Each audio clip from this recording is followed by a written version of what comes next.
할렐루야. 행복하십니까?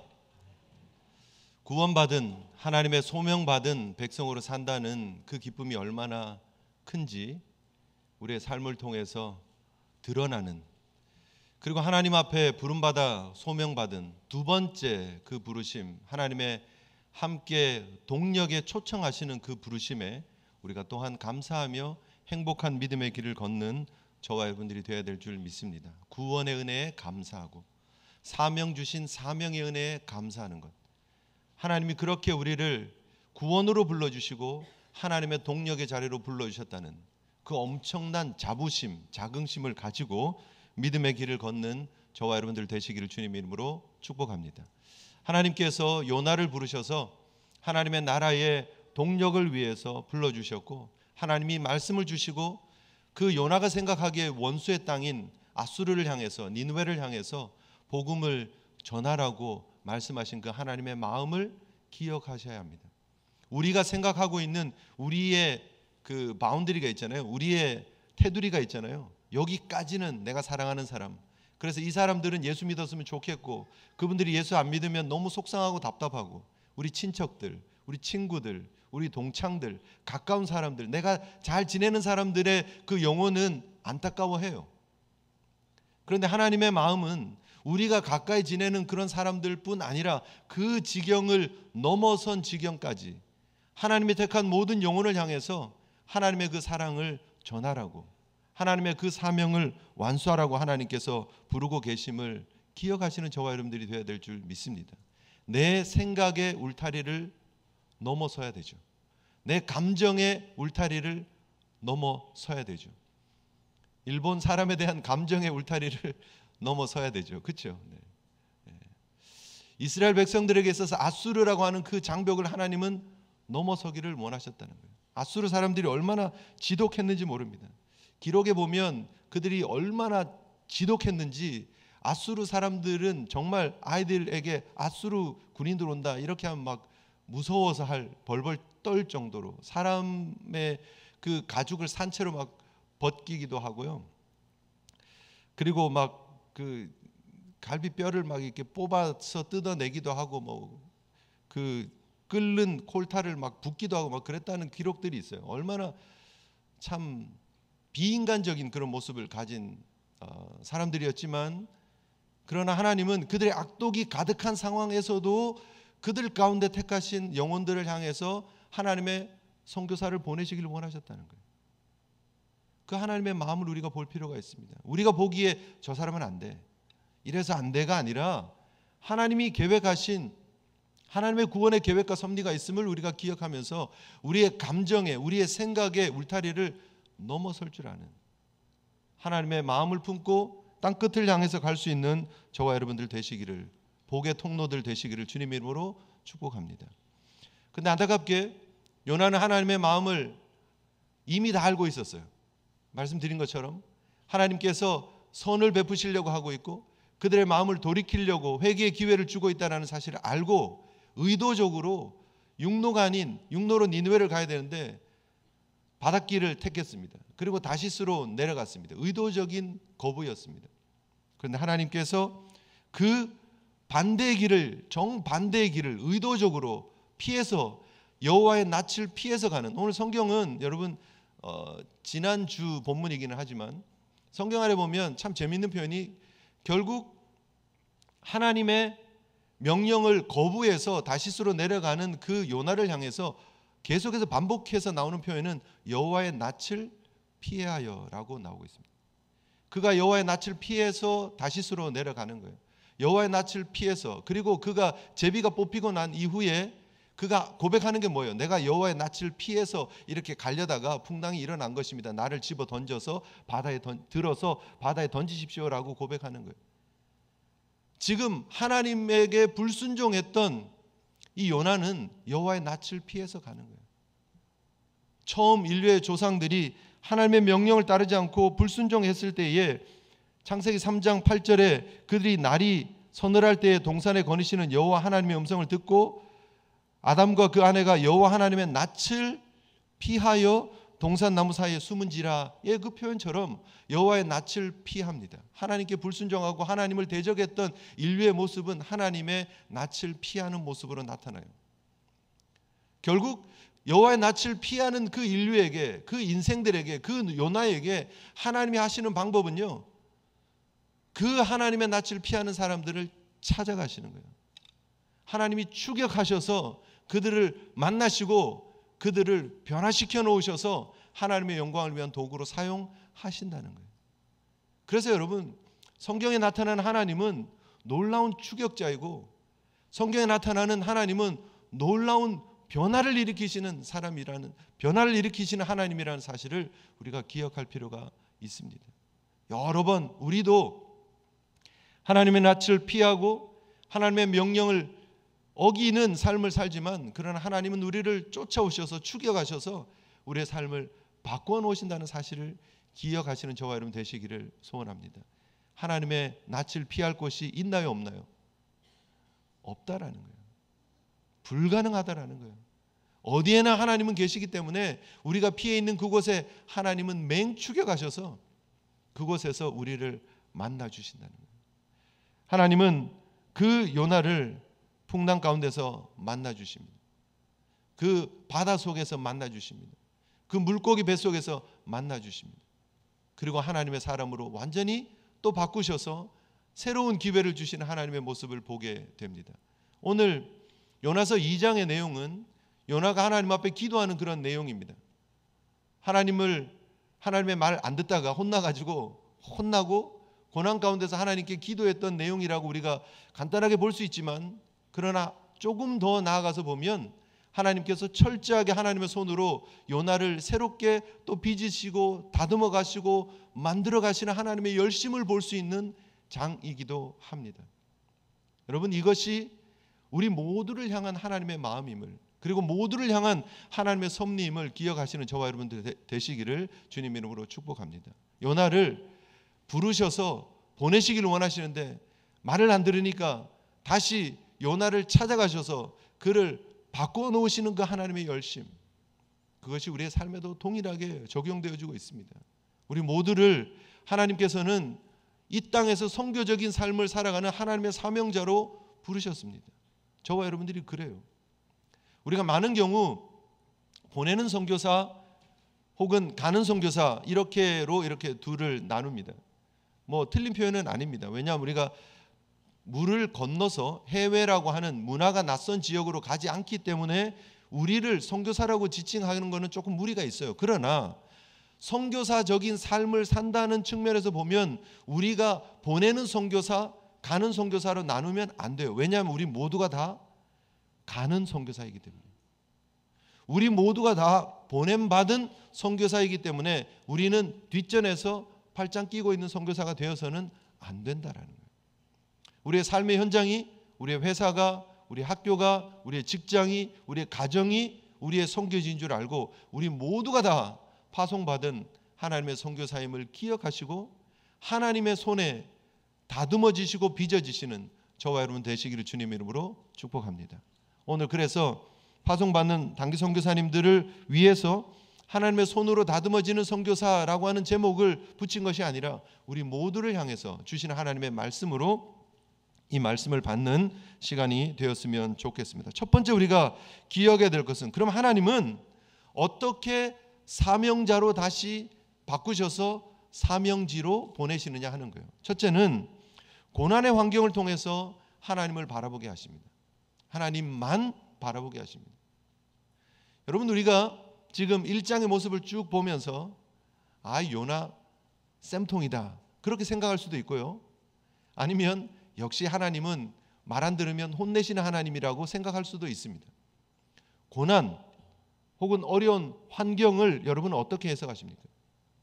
오늘 성경이 우리에게 말하고 있는 것이 하나님 말 안 들으면, 니느웨가 아니라 다시스로 도망가면 하나님이 쫓아가셔서 혼낸다를 말하는 거예요? 그렇습니까? 어려운 환경이 오면 조심해야지, 다음부터는 까불지 말아야지, 괜히 까불다가는 혼나지, 이번에는 바다에서 하나님 건져주셨지만 다음에는 안 건져주시면 큰일 나니까 조심해야지, 하나님을 두려워하기 위해서 하나님이 어려운 환경을 주십니까? 여러분, 우리가 어려운 환경들을 겪습니다. 그렇죠? 우리 모든 성도들의 삶 가운데 어려움이 지나갑니다. 계속해서. 그런데 그 어려움을 제대로 이해하지 못하면 하나님을 무서운 하나님, 두려운 하나님, 이상한 하나님으로 이렇게 바라볼 수 있어요. 마치 자녀들이 부모를 오해해서 내가 무슨 어떤 일을 하면 우리 부모님은 늘 회초리 들고 얼굴 인상 쓰고 화내는 부모님이라고 잘못 오해하는 것하고 똑같은 거예요. 부모님 입장에서는 속상하죠. 그게 아닌데 다 잘 되라고 좋은 모습으로 변화되라고 하는 건데 이해하지 못하면은요 부모를 이상한 부모님으로 만들어 버릴 수 있다라는 거죠. 하나님과의 관계도 마찬가지예요. 하나님이 왜 이런 환경을 바꾸시고 풍랑을 일어나게 하시고 배를 막 깨어질 지경으로 만들어 가실까? 하나님이 정신 차리라고 혼내시기 위해서 물론 그런 모습도 있습니다. 일부. 그런데 정말 하나님이 원하시는 게 뭘까? 그런 환경을 동원해서 하나님은 요나가 하나님만 바라볼 수 있게 하는 거예요. 내 생각들 다 내려놓고 아수르에 대한 선입견들 다 내려놓고 하나님만 보라는 거예요. 모든 환경을 차단시켜 놓고 하나님 앞에 1대1로 있는 요나를 만들어 가시는 하나님의 열심을 우리가 볼 필요가 있다는 거예요. 요나서 2장은요 결국 하나님 앞에 1대1로 독대하고 있는 요나를 보게 되는 것입니다. 여러분, 우리가 고난의 유익이 뭡니까? 고난을 통해서 하나님을 보는 거예요. 하나님을 만나는 거예요. 하나님의 음성을 듣는 거예요. 하나님만 철저히 의지하게 되는 거예요. 사람들 다 필요 없고요. 하나님만 의지하고 바라보게 되는 거예요. 그것이 고난의 유익이에요. 여러분, 우리가 고난을 잘못 이해해가지고 하나님이 그냥 회초리를 드시는 거로만 자꾸 생각하는데 그게 아니라는 거예요. 그 너머에 있는 하나님의 의도를 볼 필요가 있습니다. 하나님은 나만 보라는 거예요. 지금 우리가 그런 경험을 하지 않으면 하나님을 제대로 이해할 수 없습니다. 그런 하나님 앞에 1대1로 서 있는 경험을 하지 않으면 제대로 선교적인 삶을 살아갈 수 없습니다. 그래서 하나님이 저희를 연단시키시는 거예요. 훈련시키시는 거예요. 풀무불 속으로 집어넣으시는 거예요. 여러분, 우리 모두가 그런 고난을 통해서 어떤 모습으로 변화되어져야 되느냐? 하나님을 경험하는 사람으로, 그리고 그 하나님을 전하는 삶으로 나아가는 모습을 하나님은 기대하시는 거예요. 고난은 지나갔는데 전혀 변화가 없다. 하나님의 기대에 전혀 부합하지 않는 시간들이에요. 시간 낭비고 고난 낭비예요. 고난이 낭비되어지는 거예요. 고난을 통해서 여러분 성숙되기를 원하는 거예요. 고난을 통해서 하나님을 더 뜨겁게 만나기를 하나님은 원하시는 거예요. 우리 13명의 선교사뿐 아니라 이곳에 있는 우리 모든 하나님의 사람들이 하나님을 1대1로 뜨겁게 만나시는 하나님의 사람들 되시기를 주님 이름으로 축복합니다. 그래야 선교적인 삶을 살 수 있는 거예요. 그래야 그 하나님을 전할 수 있는 거예요. 내가 가지고 있는 고난을 통하면, 연단을 통하면요, 내가 가지고 있는 생각들이 바뀌기 시작하는 거예요. 내 생각들을 내려놓을 수 있는 거예요. 그래서 요나가 물고기 뱃속에서 그의 하나님 여호와께 기도하며 하나님 앞에 오롯이 하나님만 바라보는 거예요. 사방은 깜깜하게 둘러싸여 있습니다. 그 물고기 위 안에 들어가서 위액이 막 뒤섞여 있는 그 상황 속에서 숨도 쉬기 어려운 그런 상황 속에서 하나님만 바라보는 거예요. 하나님만. 사흘 밤낮을 3일 동안. 여러분, 그것이 고난이 주는 유익이에요. 하나님께서 우리를 때로는 그 고난의 시간 속으로 몰고 가시지만 그러나 그 시간을 통해서 여러분 하나님의 사람들로 변화되어지시기를, 더 하나님의 음성을 들으시고 하나님께 초점을 맞추시는 하나님의 역사하심을 바라볼 수 있는 믿음의 성도들 되시기를 주님 이름으로 축복합니다. 두 번째, 하나님은 그 연단의 시간, 그 고난의 시간을 통해서 요나를 어떻게 만들어 가시느냐 하면 요나를 하나님의 역사의 손길을 인정하는 하나님의 사람들로 만들어 가신다는 거예요. 요나가 지금 물고기 뱃속에 들어가기까지 우연히 되어진 일들은 하나도 없다라는 거예요. 요나가 고백하는 고백입니다. 3절에 보면 이렇게 얘기를 하잖아요. 주께서 나를 깊음 속 바다 가운데에 던지셨으므로 큰 물이 나를 둘렀고 주의 파도와 큰 물결이 내 위에 넘쳤습니다. 지금 요나가 고백하고 있는 그 고백의 내용이 바로 그거예요. 지금 바다풀이 내 머리를 감싸고 난리가 난 이 상황이 다 누가 한 거라고요? 배에 타고 있는 사공들이 요나를 던졌죠. 실제로는. 그렇죠? 그 선장이 제비 뽑자 해가지고 제비를 뽑았고, 제비가 뽑혔고 선원들의 손에 의해서 물속에 던져졌지만, 요나가 하는 내용이 뭐냐면 하나님이 날 던졌습니다라고 얘기를 하는 거예요. 그의 시각이 완전히 바뀌었어요. 재수 없어서 뽑혀가지고 지금 물에 빠진 게 아니고 하나님이 이렇게 하셨구나라고 고백을 하는 거예요. 요나서는 모든 하나님의 필연적인 섭리가 담겨져 있는 책이에요. 요나가 니느웨로 가지 않고 어디로 갔다고요? 다시스로 갔어요. 그런데 다시스로 가는 그 배를 어떻게 만나요? 내려갔더니 성경 뭐라 그래요? 마침 다시스로 가는 배가 있었대요. 마침. 이게 여러분 우리가 고속버스 터미널 가지고 고속버스 타는 게 아니에요. 한국 가는 비행기가 몇 날 며칠 몇 시에 이렇게 딱딱 있는 게 아니에요. 그렇죠? 그런 것처럼 다시스로 가는 배가 있는 게 아니에요. 당시에 배는요, 언제 갈지 몰라요. 사실 모든 준비가 다 되어야 가요. 날씨가 좋아야 가요. 이제는 확실히 떠나도 되겠다 선장이 판단이 되면 그때 떠나는 거예요. 배가 일주일 있다 갈지 열흘 있다 갈지 한 달 있다 갈지 몰라요. 그런데 배가 다시스로 가려고 요바에 내려갔더니 마침 있었다는 거예요. 다시스로 가는 배가. 누가 준비하신 거죠? 하나님이 하신 거예요. 우연히 그 배를 탄 게 아니고, 그래? 너 육로로 가려니까 100길로 간다고? 그래, 알았어. 내가 준비해놨어. 이 배 타. 너 다시스로 가려고 마음 먹었지? 그래, 내가 다시스로 가는 배를 준비했어 라고 하는 거예요. 그런데 그러면 하나님이 제가 말씀드린 것처럼 이 배 준비하는 게, 출항 준비하는 게 일주일도 걸리고 열흘도 걸리고 한 달도 걸리는데, 그럼 하나님 언제 준비하셨다는 거예요? 니느웨로 가라 하기 이전에 이미 다시스로 가는 배를 준비가 시작이 되어졌다라는 거예요.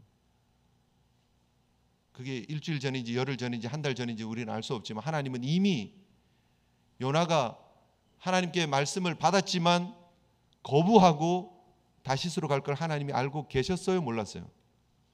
알고 계셨죠. 근데 하나님은 그를 새롭게 빚고 만들고 다듬어 가셔서라도 쓰실 계획을 이미 가지고 계셨어요. 니느웨로 가라 노 하고 다시 욥바로 내려가는 그 시간을 하나님은 다 알고 계셨고, 미리 그 전부터 이 배가 준비되어져 있었다는 거예요. 그래서 딱 내려가는데 출항할 수 있는 준비가 딱 될 수 있게끔 하나님이 딱 맞춰 놓으셨다는 거예요. 그게 하나님의 섭리예요. 내려가서 바닷속 깊음까지 들어가서, 그리고 물고기 뱃속까지 들어가서 그를 바꿔놓으려고 하는 하나님의 프로그램은 이미 준비되어지고 있었다라는 거예요. 그리고 요나는 그거를 깨달아요. 아, 이게 하나님이 다 하신 거구나. 마침 배가 있었던 게 아니라 하나님이 그 배를 준비시켜 주셨구나를 알아요. 어쩌다가 이 지중해에 풍랑이 일어난 것이 아니라 하나님이 풍랑을 불게 하셨구나 알아요. 내가 어쩌다가 제비가 뽑힌 게 아니라 하나님이 이 제비를 뽑히게 하셨구나를 알아요. 내가 어쩌다가 큰 물고기 뱃속에 들어간 게 아니라 하나님이 물고기를 준비시켜 주셨구나 알아요. 그것을 인정하는 거예요. 하나님의 섭리를 인정하는 거예요. 여러분 생각해 보세요. 바닷속에 물고기가 얼마나 많아요. 그런데 그 많은 물고기 중에서 하나님께서 물고기를 준비시켰어요. 배가 욥바에서 출발했어요. 다시스로 가는 배로 지중해를 향해서 이제 막 출발해요. 이 물고기가 아마 그 배를 이렇게 따라다녔는지 어쨌는지 몰라요. 그치? 한번 생각해 보세요. 진짜 재밌잖아요. 배가 이렇게 막 가기 시작해요. 그런데 파도가 쳐요. 막 출렁출렁 어디로 가는지도 몰라요. 그런데 막 정처 없이 흔들리는데 이 물고기는요, 배를 맹추게 가고 있어요. 계속 쫓아다니고 있어요. 누가 하신다고요? 하나님이 그렇게 물고기에게 명령을 하시는 거예요. 너 저 배 놓치면 안 돼. 쫓아다녀. 계속 쫓아다니는. 그리고 언제 떨어질지를 모르잖아요. 제비가 뽑혔어요. 뽑히자마자 탁 던졌어요? 그렇지 않아요. 물고기야, 너 몇 시에 요나가 떨어질 거니까 1초도 틀리지 말고 거기서 기다리다가 딱 물어야 돼. 삼켜야 돼. 그게 아니에요. 사실은 제비는 뽑혔는데 사공들이 바로 던졌어요? 아니에요. 육지로 배를 돌리려고 그랬어요. 어떻게 사람을 이렇게 물에 던질 수 있냐고. 안 돼. 살려보려고 애를 쓴 거예요. 그런데 그 애를 쓴 기간까지 물고기는 다 기다리고 있는 거예요. 알고 있어요. 하나님은 다 준비하고 계셨어요. 만약에 사공들이 그래도 이건 아니죠, 조금 더 버텨보죠, 한번 노력해보죠 하고 반나절을 더 있었다, 그러면 물고기 반나절 더 수영하면서 기다리는 거예요. 배의 좌편에 떨어질지 우편에 떨어질지 몰라요. 그런데 물고기는 딱 알고 있었어요. 신기하지 않습니까? 상상해보면 하나님의 섭리가 너무너무 오묘해요. 물에 떨어져서 요나가 오르락 내리락 오르락 내 꼬르륵 꼬르륵 몇 번 하는 그 힘든 상황을 다 캐치해서 탁 한 번에 삼키는 거예요. 이게 하나님의 섭리 아닙니까? 근데 요나가 이게 정말 재수 좋았다라고 얘기하지 않는다는 거예요. 아, 내가 다시스로 가는 배를 탄 것도, 내가 제비가 뽑힌 것도, 바다에 던져진 것도, 뱃속에 들어간 것도 하나님이 하신 거구나를 인정하는 거예요. 그것이 요나의 영적인 눈을 열게 하는 하나님의 섭리. 여러분, 우리가 예수 믿으면서 잊지 않아야 될 게 뭐냐면, 특별히 우리가 지금 뉴욕 제일장로교, 우리 개혁주의적인 신앙생활을 하는 우리 교회로 우리가 함께 모였는데요, 잊지 않아야 될 게 뭐냐면 하나님의 섭리예요. 섭리. 하나님의 역사하심, 하나님의 일하심, 그걸 섭리라 그래요. 하나님이 전적으로 모든 걸 주관하시고 섭리하신다, 그걸 섭리라 그래요. 일하심, 너무 단어가 복잡해서 이해가 잘 안 되시면 하나님이 알아서 다 챙겨주심, 이렇게 생각하셔도 돼요. 그거를 믿는 게 신앙이에요. 그걸 믿는 사람이 선교적인 삶을 살아갈 수 있는 거예요. 선교사님들이 제일 필요한 게 여러분 뭔 것 같아요? 우리가 선교적인 삶을 살기 위해서 제일 필요한 게 뭔 것 같아요? 섭리를 믿는 거예요. 하나님, 내 삶은 왜 이렇게 지질이 궁사이고 꼬이고 힘들고 어렵죠? 그렇게 낙심하기 시작하면요, 힘들어서 못 살아요. 선교사님들이 선교를 1년, 2년, 5년, 10년 했는데 하나님, 저는 왜 이렇게 선교에 열매가 없죠? 낙심하기 시작하면요, 선교 못해요. 하나님, 제가 이렇게 고생하고 수고하는데 왜 이렇게 저는 선교지에 와서 이렇게 병이 들려서 힘들지요, 어렵지요, 먹고 살 게 이렇게 없지요, 왜 저를 이렇게 믿지 못하고 선교한 그 파송교회에서는 제 선교비를 계속 줄이지요, 협력하는 교회들은 왜 이렇게 떨어지지요? 라고 생각하면 선교사님들이 일 못해요. 선교 못해요. 하나님의 섭리를 믿지 않으면 선교 못해요. 우리도 마찬가지예요.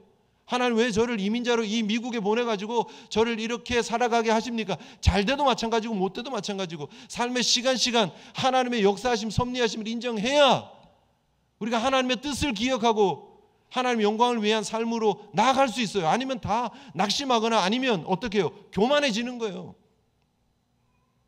하나님의 섭리를 인정하는 건, 그게 선교적인 삶을 살아가는 데 있어서 가장 중요한 삶입니다. 우리가 아프거나 병들거나 어렵거나 낙심하거나 좌절되는 상황 속에서 하나님의 일하심을 믿는 거예요. 그게 믿음이고, 그걸 믿어야 우리 주변에 있는 사람들에게 괜찮아, 하나님의 일하심이 있어, 하나님의 뜻을 이루시고 나서 내가 이렇게 변화될 거야, 나는 이 가운데 역사하시는 하나님을 믿어 라고 고백할 때 그게 멋진 간증이 되고 체험이 되는 거죠. 그렇죠, 여러분? 이민자로 사는 게 얼마나 어렵습니까? 그런데 하나님이 여러분을 우연히 여기다가 미국 뉴욕 땅에다 데려놓으신 게 결코 아님을 믿으시기를 바랍니다. 하나님이 역사하심, 일하심이 있다라는 거예요.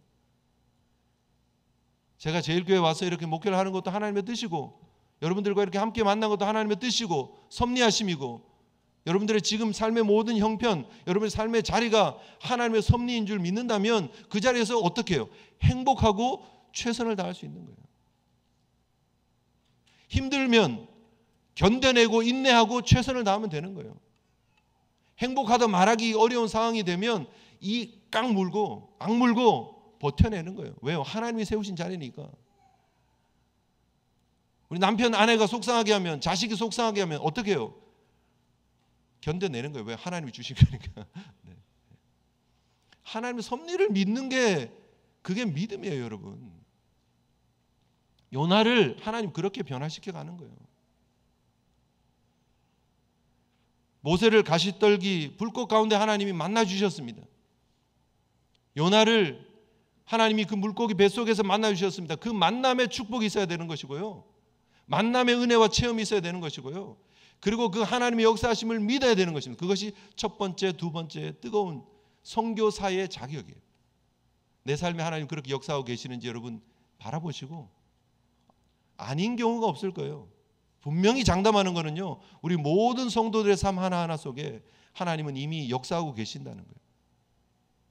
깨닫지 못할 뿐이지, 우리가 인정하지 않고 있을 뿐이지. 너무 불평이 많아서 하나님 앞에 제대로 된 기도가 아니라 불평을 쏟아놓고 있을 뿐이지, 하나님은 동일하게 역사하고 계십니다. 여러분 믿음의 성숙으로 그 상황들을 받을 수 있는 저와 여러분들 되시기를 주님의 이름으로 축복합니다. 마지막으로 우리가 볼 수 있는 것은 그 요나로 하여금 하나님이 구원자이십니다를 인정하게 하는 거예요. 선교사에게 있어서 제일 중요한 건 뭐냐면 하나님 아니면 구원이 있을 수 없다라는 걸 깨닫게 하는 거예요. 하나님은 그래서 드라마틱한 상황을 연출을 하시는 거예요. 왜 하나님께서 요나를 바닷속에 집어넣으셨을까? 여러분 다르게 하실 수도 있잖아요. 하나님이 요나를 욥바로 내려가는 그 비탈에 내려가다가 갑자기 요나를 떼굴떼굴 굴르게 하셔가지고 다리가 부러지게 하시고 손목이 막 이게 나가게 하시고, 그래서 막 그냥 이렇게 그쵸, 이렇게 막 사지를 꺾어 놓으실 수 있잖아요. 그리고 요나가 하나님 잘못했습니다 그러면은 기적같이 고침받아서 뼈가 제자리로 착착착착 붙어가지고 일어나서 다시 돌아갈 수도 있잖아요. 근데 왜 하나님이 바닷속으로 집어넣으셨을까? 풍랑을 잠잠케 하시는 예수님의 모습을 통해서도 우리가 볼 수 있고요, 노아의 홍수를 통해서도 우리가 볼 수 있는 그림처럼, 오늘 성경에서 말하고 있는 것처럼 스올의 뱃속에서, 이 음부의 뱃속에서라고 하는 표현이거든요. 음부의 뱃속에서. 그 음부의 뱃속이 어디냐 하면 바다 깊음 속에서라는 표현이에요. 이게 다 반복되어지는 표현이에요. 바다 깊음이라고 하는 음부의 그런 공간, 여기 밑에서 표현되어지고 있는, 이거 제가 자세하게 설명을 못 드려서 시간이 없어서 그렇지만, 이게 땅이 나를 덮고 있는 것 같이 음부의 장소, 바로 그것이 바다예요. 바다. 소망이 없는 곳이에요. 죽음이 있는 곳이에요. 그 바다 속으로 하나님이 집어넣으세요. 그런데 거기에서 구원 얻을 수 있는 길은 뭐예요? 노아의 홍수 때 구원 얻을 수 있는 길은 뭐예요? 물속에서 살려면 방주 안으로 들어가야 되는 거예요. 요나에게 있어서 구원의 길은 뭐예요? 물고기 뱃속으로 들어가는 거예요. 구원은 하나님께만 있다라는 사실을 보여주는 상징이에요. 심벌이에요. 예수님께서 요나의 표적밖에는 내가 보여줄 게 없다라고 예수님께서 요나를 인용하신 그게 우연이었을까? 그렇지 않다라는 거예요. 바다라고 하는 어둠 속으로 하나님이 집어넣으시고 그 요나를 그 속에서 물고기를 통해서 건져주신 하나님의 구원은 하나님만이 구원자이시다는 걸 인정하게 하시는 하나님의 역사예요. 하나님의 레슨이에요. 가르침. 선교사가 되기 위해서 우리가 기억해야 될 내용이 뭐냐면 하나님만이 우리의 유일한 구원자라는 사실을 기억하는 거예요. 흑암 속에서, 음부 속에서, 스올 속에서 우리를 건질 수 있는 분은 여호와 하나님, 예수 그리스도밖에 없다는 사실을 인정하는 것. 바로 그것이 지금 13명의 파송받는 선교사님들이 또 이 땅에서 우리의 삶의 현장에서 선교적 삶을 살아가야 될 우리 모두가 다 기억해야 될 귀한 메시지입니다. 그 사명을 가지고 여러분에게 주어진 삶에 최선을 다할 수 있는 저와 여러분들 되시기를 주님 이름으로 축복합니다. 요나서는 기적 덩어리예요. 그렇죠? 이런저런 기적들이 막 계속 있어요. 근데 제일 큰 기적은 뭐냐면 요나가 변화되어지는 기적이에요. 요나가 변화되어져서 하나님의 쓰임에 합당한 사람으로 바뀌어져 가는 거예요. 물론 완벽하게 바뀌지 않아요. 또 불평하고 또 원망하고 참 힘들어요. 그렇죠? 그런데 하나님이 그를 놓치지 않아요.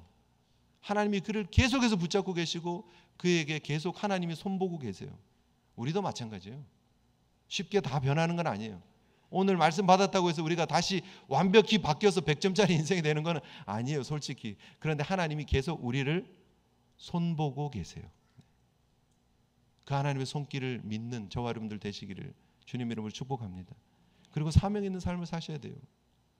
좀 오래된 설문인데요. 87년 설문에 미국에서 이제 설문이 있었어요. 수천 명을 대상으로 설문이 있었는데 당신은 어떻게 예수를 믿게 되었습니까? 하고 예수 믿는 사람들에게 설문을 했어요.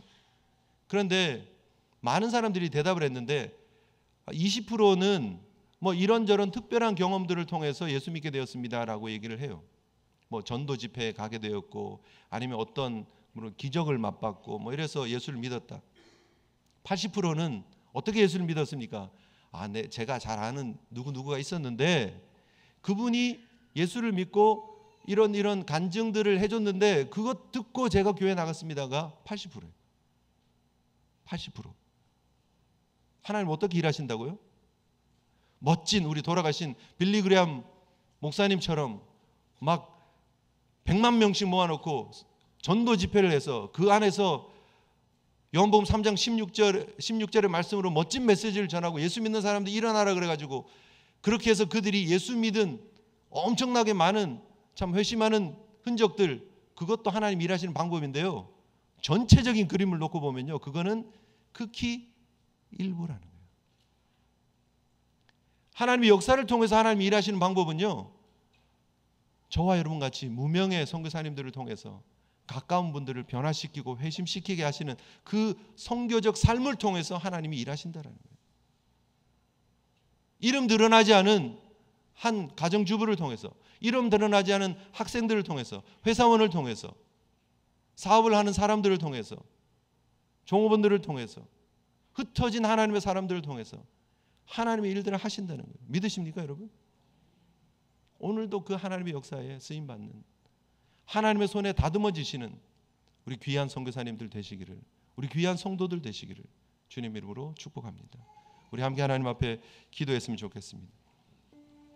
받은 말씀 생각하시면서 정말 우리가 하나님의 손에 붙잡혀 있음을 다시 한번 기억하며 하나님께서 맡기신 이 선교의 귀한 사역 잘 감당할 수 있는 저희들 되게 해달라고, 끝까지 아름답게 헌신하며 충성하는 저희들 되게 해달라고 우리 함께 기도하며 나아갔으면 좋겠습니다. 기도하시겠습니다.